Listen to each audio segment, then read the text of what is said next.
মণিপুরে আবার সরকার গঠনের তোড়জোড় শুরু করলো বিজেপি। রাষ্ট্রপতি শাসন তুলে নেওয়া হোক, এই দাবি তুলে এবার রাজ্যপালের দ্বারস্থ বিজেপি বিধায়করা। বিজেপির 8 জন সহ মোট 10 জন এনডিএ বিধায়ক মণিপুরের রাজ্যপাল অজয় কুমার ভল্লার কাছে গিয়ে দাবি জানিয়েছেন সরকার গঠনের।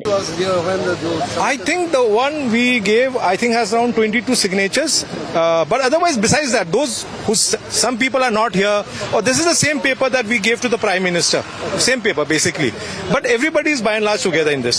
How many of you have gone to meet the... I think we were 10 of us, right? We were 10 of us.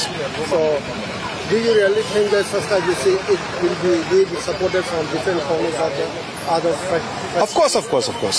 Everybody wants a popular government. Everybody. রাজ্যে একটি জনপ্রিয় সরকার গঠন করার জন্য এনডিএ বিধায়করা প্রস্তুত বলে জানিয়েছে BJP. You know, I think it should happen soon.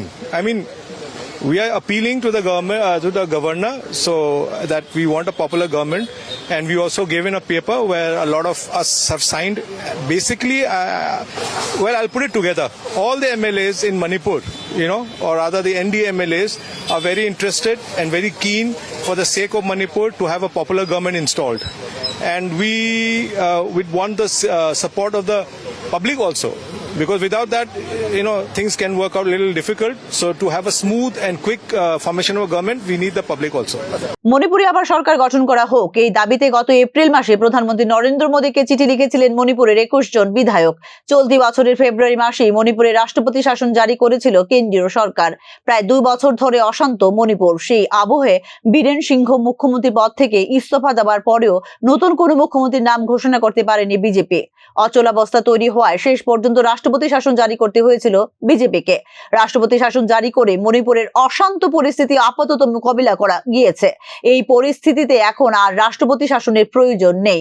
আবার সেখানে গণতান্ত্রিক সরকার গঠন হোক বলে মনে করছেন এনডিএ বিধায়করা। বুধবার যারা রাজ্যপালের দ্বারস্থ হন তাদের মধ্যে বিজেপির 8 বিধায়ক ছাড়াও ছিলেন একজন এনপিপি বিধায়ক এবং একজন নির্দল বিধায়ক।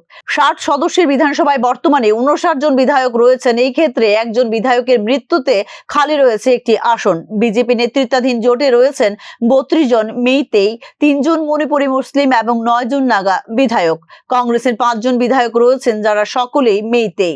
বাকি 10 জন বিধায়ক হলেন কুকি। তাদের মধ্যে 7 জন গত নির্বাচনে জিতেছিলেন বিজেপির টিকিটে। 2 জন বিধায়ক হলেন কুকি পিপলস অ্যালায়েন্সের এবং একজন হলেন নির্দল। Bureau report, news now.